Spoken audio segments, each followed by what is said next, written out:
اعوذ باللہ من الشیطان الرجیم بسم اللہ الرحمن الرحیم فلما ارجعوا إلى أبيهم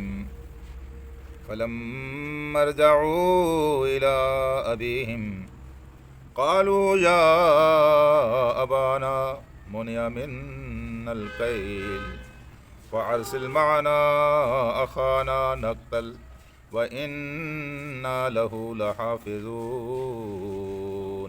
صدق اللہ العلی العظیم۔ رفقائے گرامی، یہ ٹھیک ہے کہ سیدنا یوسف علیہ السلام کی زندگی بہت زیادہ اتار چڑھاؤ کا شکار رہی، کبھی خوشی کبھی غم۔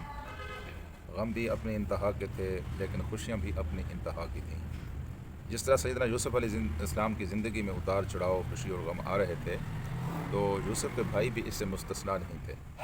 وہ بھی ان کیفیتوں کے ساتھ گزرتے رہے۔ سوچ کر تو وہ یہی گئے تھے کہ یوسف کو راستے سے ہٹا کر ہماری زندگی میں سکون آ جائے گا، ہماری زندگی میں اطمینان اور سرور آ جائے گا، لیکن ان کی زندگی میں اطمینان اور سکون نام کی کوئی چیز داخل نہ ہو سکی۔ یعنی ایک دوسرے سے بھی وہ کہتے ہوں گے، ان کا ضمیر بھی ان کو جناب یوسف کو کنویں میں دھکا دینے کے بعد ملامت کرتا ہوگا کہ ہم نے اپنے بھائی کو اور یوسف جیسے بھائی کو کنویں میں ڈالا، تو آخر قصور اس کا کیا تھا۔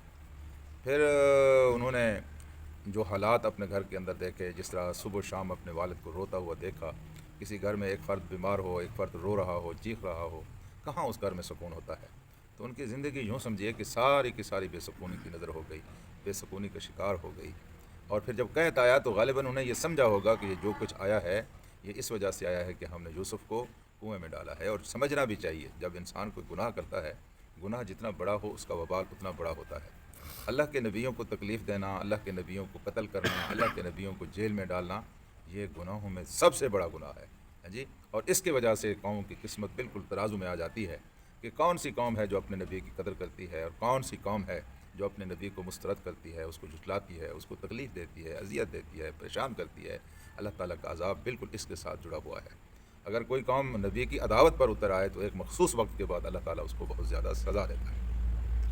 انہوں نے یہ بات سمجھی ہوگی کہ شاید یہ کہا اس وجہ سے آیا ہے۔ پھر بھوک ان کے گھر ناچنے لگی، اور پھر اس بھوک کی کیفیت میں جب وہ جناب یوسف کے دربار میں پہنچے، ان کو کہاں معلوم تھا کہ ہم اپنے بھائی کے دربار میں آ رہے ہیں۔ یقیناً انہوں نے یہی سمجھا ہوگا کہ ایک لمبی لائن میں کھڑا ہونا پڑے گا، پتہ نہیں بادشاہ ہمیں غلہ کتنا دیتا ہے، وہاں نہ کوئی واقفیت ہے، نہ کوئی سفارش ہے، نہ کوئی، یعنی یہ ساری کیفیتیں ان کے اوپر گزر رہی ہوں گی کہ یکایک ان کو خوشی مل گئی جب لوگوں سے ہٹ کر ان سے سلوک کیا گیا، اور جناب یوسف نے کہا کہ ان کو لے آؤ ادھر۔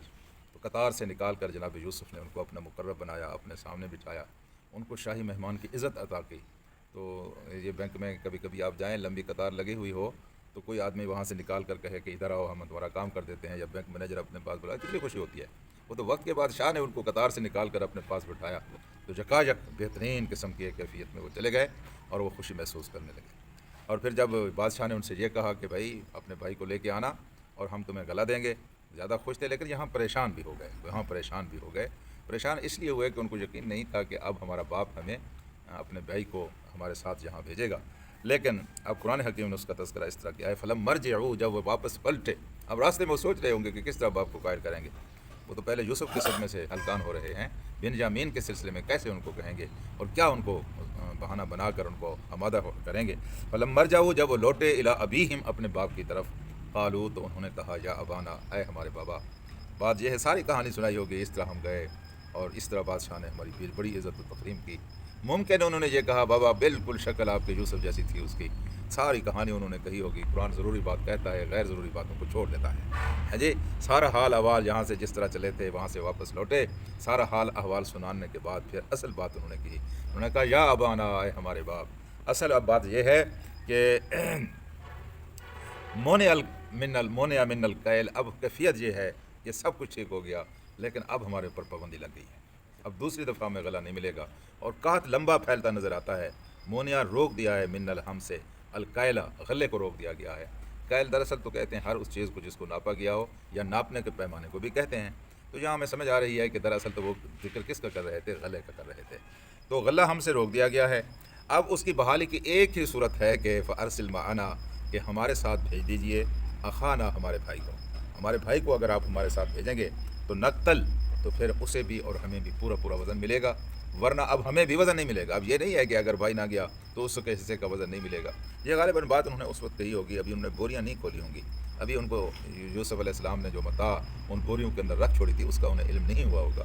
جاتے ہی انہوں نے, دیکھیے بھوک بڑی گندی چیز ہے, اور پھر بچے جب بھوک سے دو چار ہوں اور زیادہ یہ ہولناک چیز ہوتی ہے جی. اس وقت سب سے بڑا مسئلہ یہی تھا کہ کہیں سے گندہ مل جائے بس. یہ اللہ کی مہربانی ہے ہمارے اوپر کہ سب کچھ کے باوجود جہاں کوئی کھانے پینے کا اس طرح کا قحط نہیں ہے جس طرح کا قحط اس زمانے میں آیا تھا. ہاں جی, تو انہوں نے فوراً جناب اپنے والد سے کہا کہ اب شرط یہ لگ گئی ہے کہ آپ ہمارے بھائی کو بھیجیں گے ہمارے ساتھ. بھائی کو بھیجیں گے تو دوسری دفعہ غلہ ملے گا. اگر آپ نے بھائی کو نہ بھیجا تو صرف یہ نہیں ہے کہ بن یامین کو غلہ نہیں ملے گا بلکہ ہمیں بھی غلہ نہیں ملے گا. اور ساتھ ہی یہ کہا انا لہو لحافظون. اب دل میں چور تو تھا, حضرت یوسف کے ساتھ جو کچھ کر چکے تھے دل میں کھٹکا بھی تھا, اور راستے سارے بھی یہ بات پریشان کرتی رہی کہ جب ہم ان کو جائیں گے اور ان سے کہیں گے کہ ہمارا بھائی ہمارے ساتھ روانہ کرو تو وہ یوسف کے ساتھ ہم جو کچھ کر چکے ہیں ان کو پتہ تھا, ساری تصویر ان کی آنکھوں کے سامنے تھی. اب کس طرح ہمارا باپ ہم پر اعتماد کرے گا. لیکن اسی خدشے کا اظہار انہوں نے یہاں بھی کہہ دیا. انہوں نے کہا انا لہو لحافظون. اب بس یہ ان کو ہمارے ساتھ آپ بھیج دیں, ہم انشاءاللہ اس کی حفاظت کریں گے.